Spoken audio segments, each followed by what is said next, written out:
Can you guys all hear me? Hi.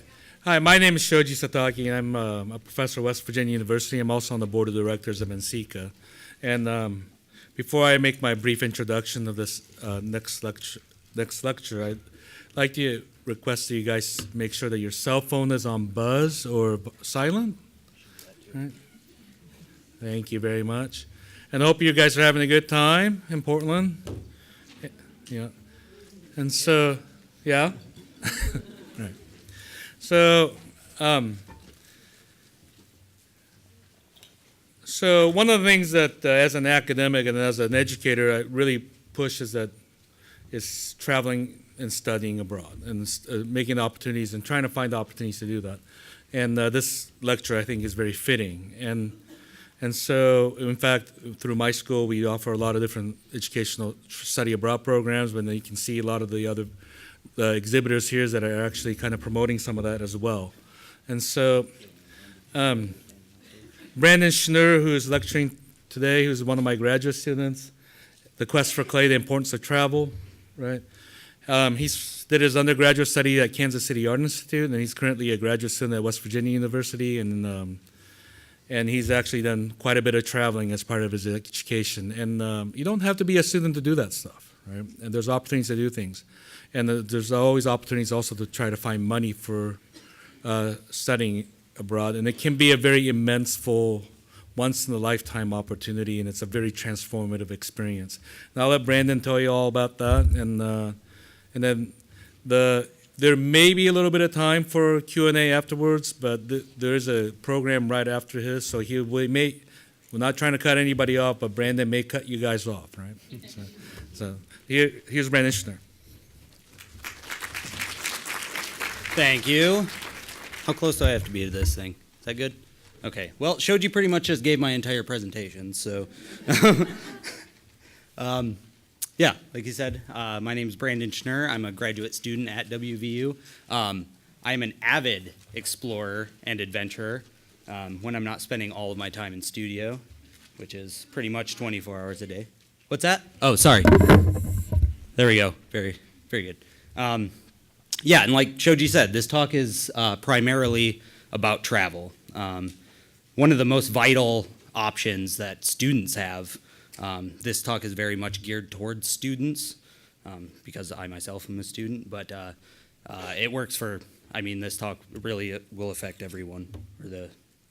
And so it's exploration in itself, I think, that is the most significant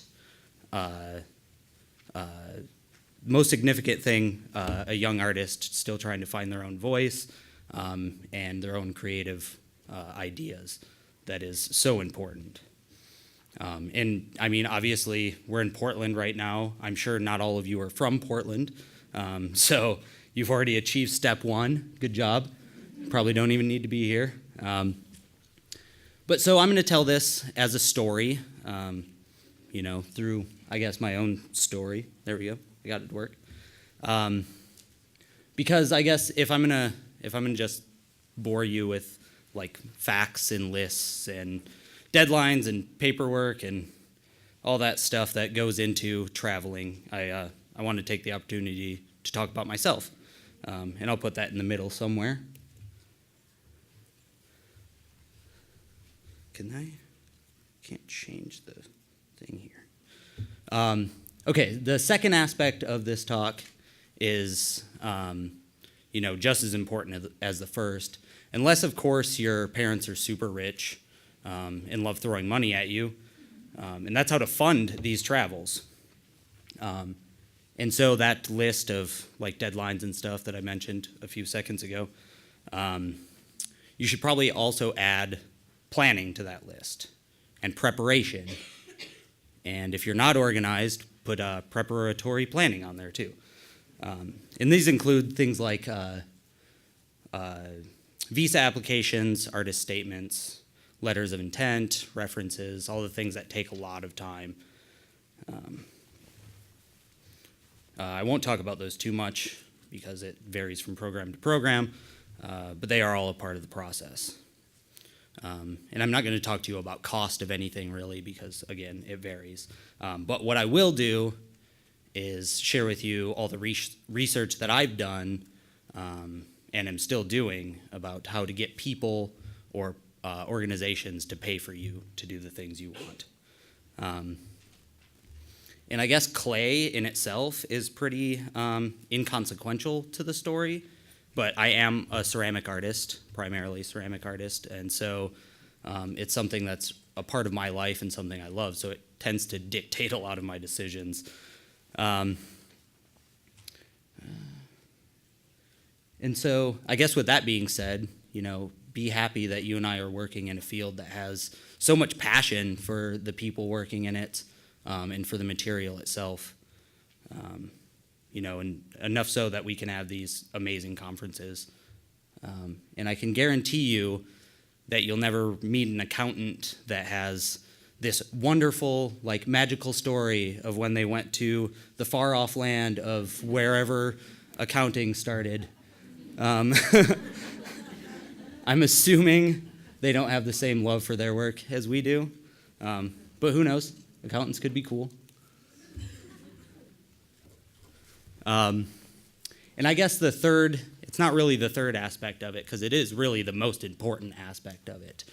And that's the kind of better understanding you gain of yourself, of the world around you, of your own creative processes. And I'm sure everyone can also imagine the fantastical movie-like experiences of travel.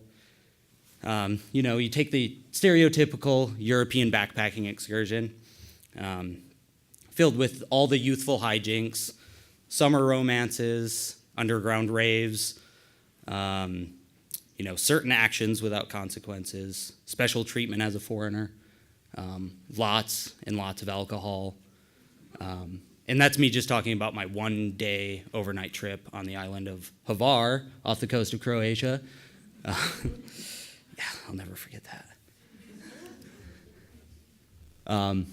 But one of the most important things about that is probably one of the least understood, or at least not entirely acknowledged immediately.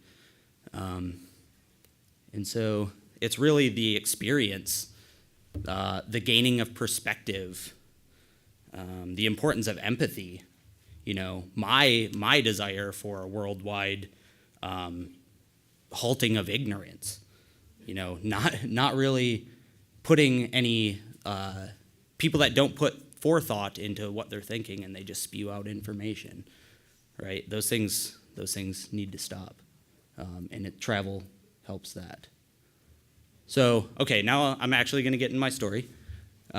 So, I'm originally from Michigan, Grand Rapids specifically. That's bottom right. Is that the right? Yeah. And so that was Grand Rapids has a population of about 200,000 people, which isn't too small. But when I was really young, my mother and I moved to Greenville, which is in the middle there. Population of about 8,500, much smaller. And then when I was in high school, or just about high school age, we moved up to Coral at the top there. And that has a population of about 1,000 people. And we lived on the outskirts of town. And so on a 2-mile stretch of road, I think our house included, there was 6 houses. And yeah, I mean, you can imagine that my exposure to the outside world was extremely limited at that point. Yeah, and so to make matters even worse than that, when I was a senior in high school, my high school shut down. And they lost all my transcripts. Actually, they lost everyone's transcripts. And so I couldn't even go back to another high school because I was too old to start off as a freshman again. It's terrifying. But, I mean, the point to that part of the story is that my life got smaller and smaller as I grew up. My opportunities to have any kind of fulfilling life in Coral were getting smaller and smaller as well. I didn't have to fight through the same kind of adversities that people that live in Detroit or inner city Chicago have to deal with, but I mean the amount of opportunities were the same. And that's right after my school closed down, I really realized that I have to do something greater with my life. And my big life-changing plan was to move back to Grand Rapids, and I just ended up working at a gas station. But thanks to a few influential people in my life at the time, I was able to get my GED, general education degree, if everybody didn't know that already, and eventually started going to a community college for painting. And I've always loved art, always thought of myself as some kind of creative person. I didn't know what at the time, but... during this entire, big whirlwind of my growing up, this was the only real-life exposure to art that I had. I like to call this a very ghastly object, but some people like it. But this kind of exposure, like this one piece of exposure, really opened up my eyes to the greater art world that, in the art history classes I started taking. And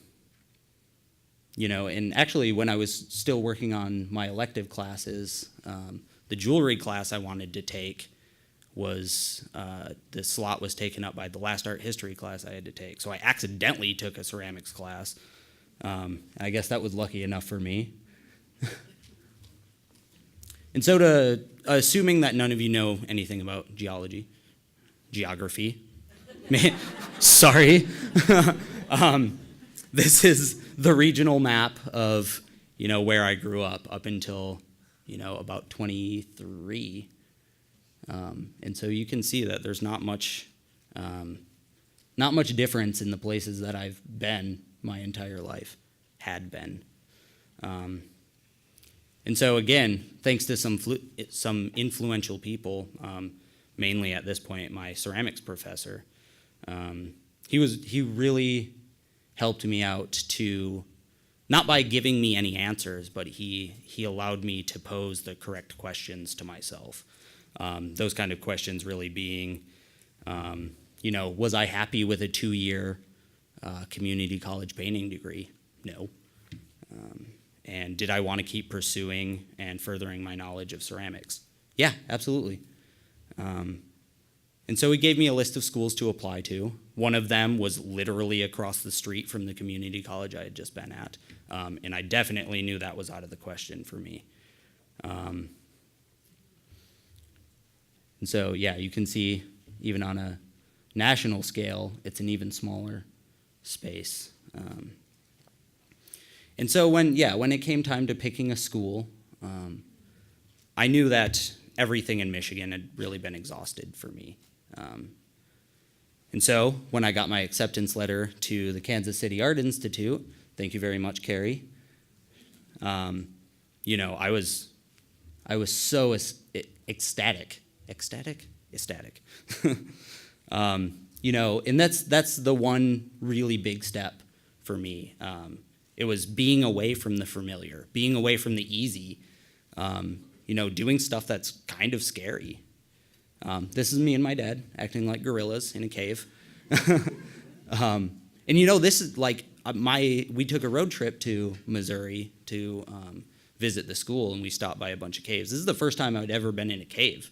I know that doesn't sound like it's like the biggest deal, but never having that kind of exposure to something, like I love nature, and never having that kind of exposure to something that I should have loved was amazing. And so I wanted to talk to you about funding. I'm sure most of you know what FAFSA is, but I will go over it briefly because it's important to the rest of the story. I never would have been able to get another degree without it. So I'll cover it really quickly.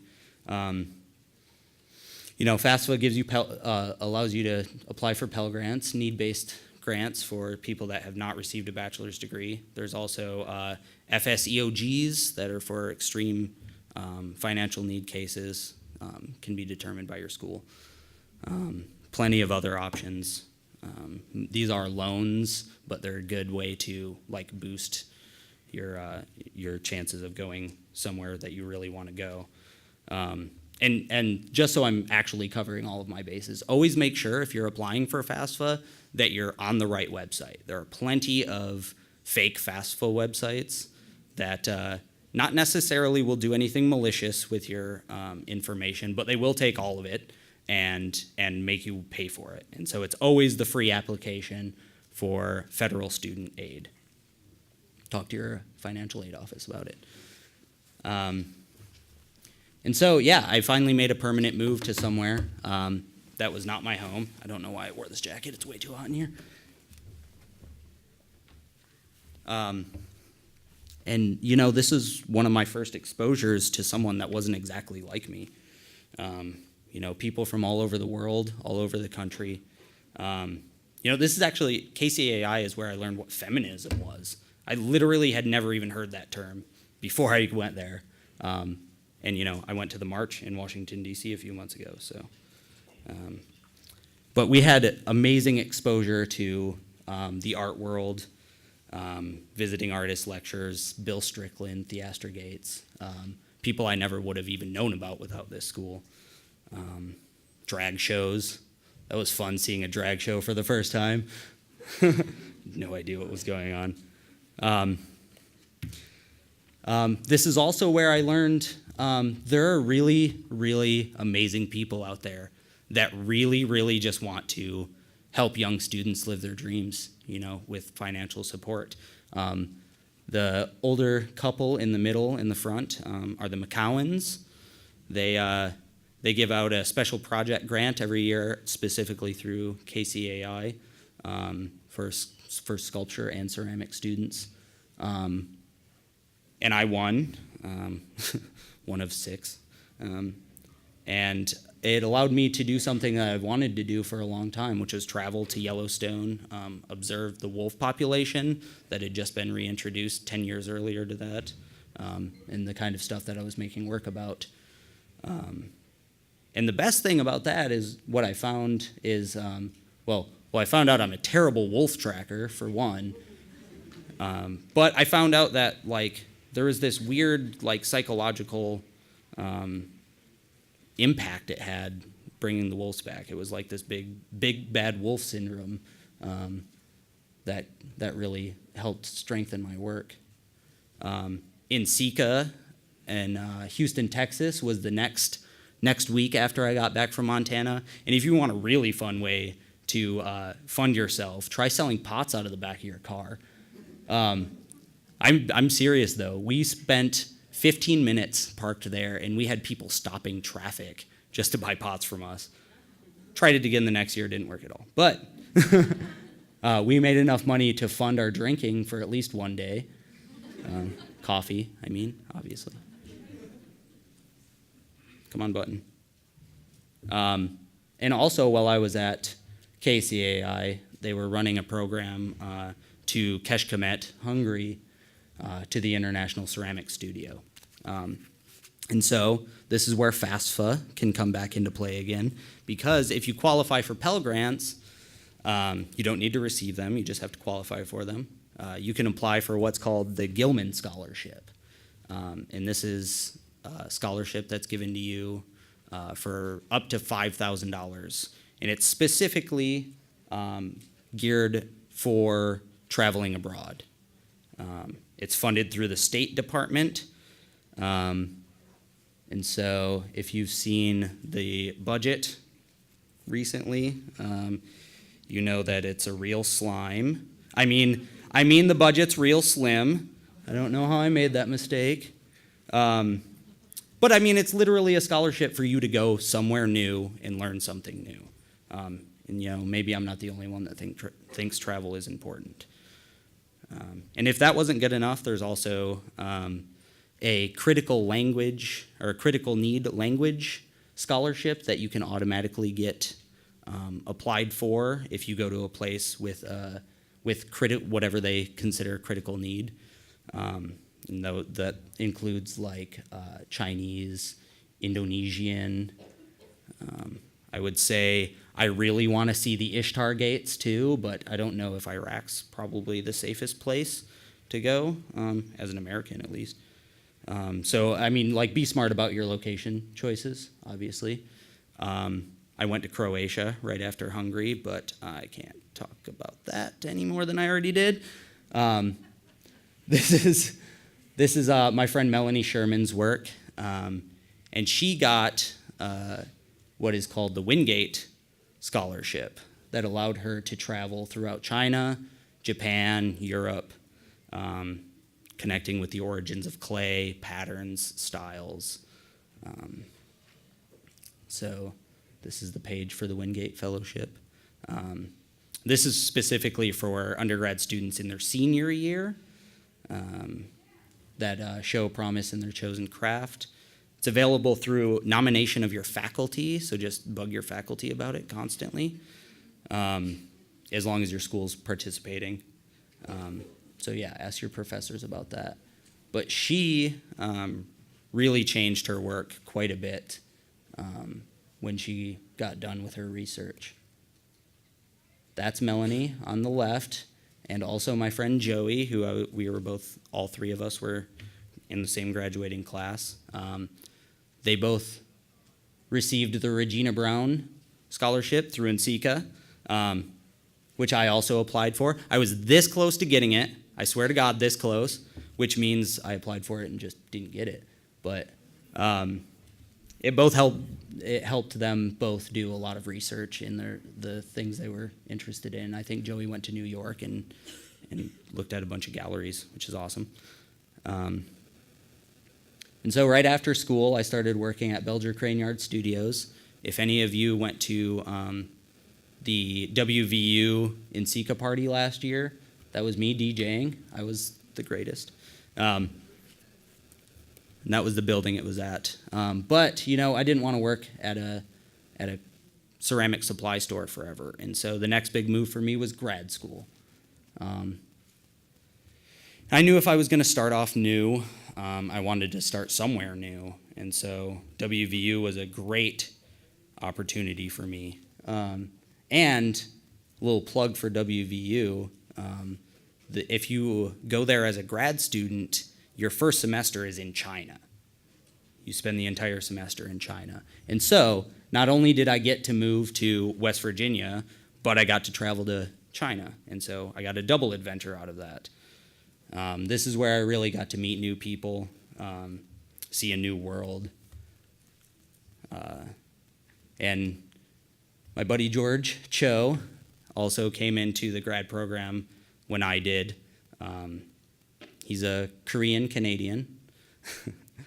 And he had been to China before through the Ontario Arts Council grant that he was given. I don't know how many of you are Canadian, so it might not apply to you. But this is the kind of work he was making when he went the first time. And through just the kind of inspiration he got from China, it really changed his work. Not to pull from his artist statement or anything, but his work references Qinggong ceramic figures, which I couldn't find a picture of because I have no idea how to spell that, and his own personal relationships. This is the kind of work I was making in reference to the difference between pet ownership between the ceramic or the Chinese culture and American pet culture, and the kind of cruelty of animals. That's a dog I named Breakfast, ironically and kind of sadly. But my entire body of work was based on this dog who was on a 2-foot leash in front of someone's house every day, all day. And so it's that kind of experience that is so important, because I literally saw this dog once, and it changed the entire body of work that I wanted to make. I never would have gotten that experience otherwise. This is our crew. I wouldn't be the same person without having the experience I had with them. So this was our exhibition closing. And, as soon as we left China, I knew that I wanted to go back to China. And so the next summer, I went back to China. And at this point, I had gathered enough relationships, kind of, I would say, throughout the world, to kind of build my own adventure. And so what I did is I just applied for a visa, somehow got a visa that was specifically for visiting family in China. I don't know how I got that, but, and so I just kind of set up my own adventure to go back. And so I talked to the people I knew in China, talked with the faculty at WVU, and just went back. I was able to actually ended up being the on-site coordinator for the WVU summer program.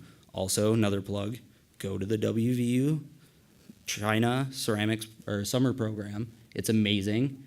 And so I really started making work that that was allowing me to pull from my understanding of the culture, of the people that I met.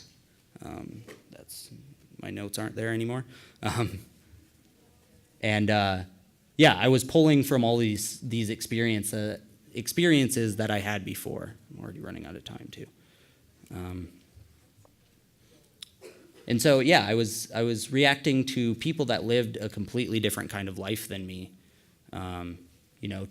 People that take things for granted, different things for granted than what we do. This is me and Josh Kopis hanging out. All my notes are gone. And so really, the entire point of this, and I will give you more information about grants and funding and stuff, but it's really about being open to all kinds of experiences. If you ever go somewhere and you think it's a waste of time, well, then you're just not paying enough attention. Everything you do should affect everything you do, right? And so, you just have to be open to new things. This being able to go back to China the second time gave me the opportunity for my first solo show. That's the poster for my first solo show above my head. So my first solo show was in China, which is pretty amazing. Created amazing relationships with people. And so, completely to the point of funding, what I did is I created this spreadsheet, which I'm still filling out.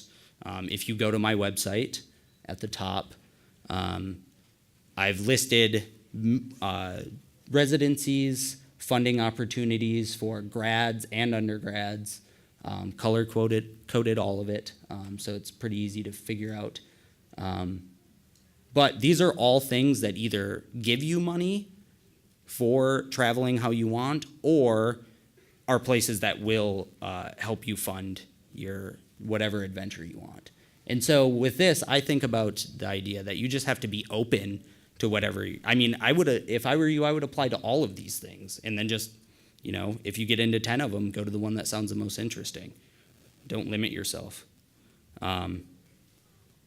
That's all I have, because all of my notes are missing, because I used a PC and then a Mac. So, thank you very much.